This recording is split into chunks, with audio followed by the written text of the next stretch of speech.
A wall stud is a vertical framing member in a building's wall of smaller cross-section than a post.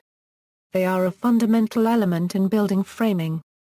Etymology: stud is an ancient word related to similar words in Old English, Old Norse, Middle High German, and Old Teutonic, generally meaning prop or support. Other historical words with similar meaning are quarter and scantling. Stick is a colloquial term for both framing lumber and a timber tree. Thus the names stick and platform, stick and frame, stick and box, or simply stick framing. The stud height usually determines the ceiling height, thus sayings like, "These rooms were usually high and stud." Purpose: studs form walls and may carry vertical structural loads or be non-load bearing, such as in partition walls which only separate spaces. They hold in place the windows, doors, interior finish, exterior sheathing or siding, insulation and utilities, and help give shape to a building. Studs run from sill plate to wall plate. In modern construction, studs are fastened to the plates in a way, such as using ties, to prevent the building from being lifted off the foundation by severe wind or earthquake. Properties: studs are usually slender, so more studs are needed than in post and beam framing. Sometimes studs are long, as in balloon framing, where the studs extend 2 stories and carry a ledger which carries joists.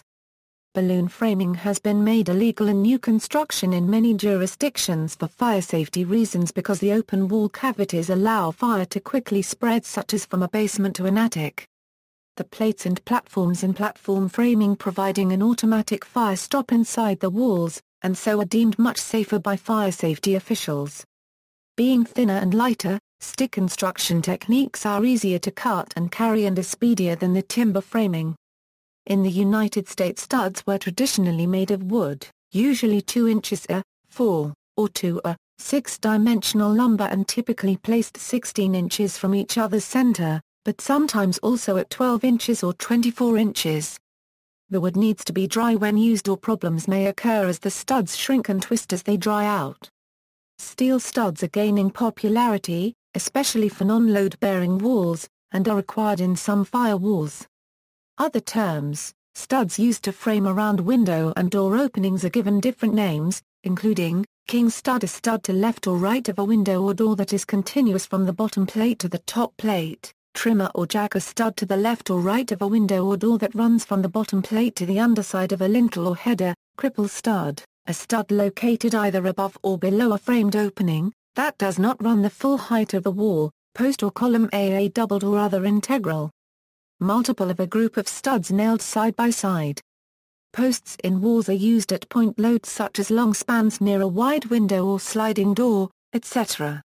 A building technique mostly associated with Lincolnshire, England, and parts of Scotland gets part of its name from the studs, mud and stud. This building method uses studs in a framework which is then totally covered with mud, which resembles the building material cob. Another traditional building method is called stud and plaster, where the plaster walls are held by lath on the studs. Studs are also the namesake of a type of timber framing called close studding. Grades: based on the American West Coast Lumber Inspection Bureau grading rules, there is only one grade of stud, stud. A stud is graded for vertical application, and its stress requirements and allowable visual defects reflect that application. A stud is most similar to a number 2 grade, which is held to a higher standard during grading. The biggest difference between the two is the frequency, placement and size of knots and overall allowable wane. Locating studs: when mounting an object such as a shelf to a wall and maximum strength is desired, the goal is to attach the object to the studs in the wall, as drywall or plaster will take significantly less weight. Using a stud finder, one can easily locate studs in most walls, though this may not work on very thick plaster, or plaster walls built with wire lath. If a stud finder does not work or is unavailable, it is often the easiest to tap lightly on the wall with the underside of one's fist. The resonating vibration, especially from plaster and drywalls, is an indication of a cavity. Tapping against a stud usually results in considerably less vibration. Another practice is to use a hammer and lightly tap on the wall while listening for sound differences until the stud is found. A third option is to resort to trial and error. Drilling a hole into the wall with a masonry bit, the difference between hitting a stud and not will be clear. If a stud is not hit, the bit will punch through quickly, with no resistance after the plaster or drywall. If a stud has been hit, the bit will put up considerable resistance. The bit may still drill into the wood or the metal, but progress will be slower. This is more manifest with a masonry bit than a wood drilling bit. After the first stud is found, others will typically be found 16 inches in either horizontal direction. See also, furring. References. External links.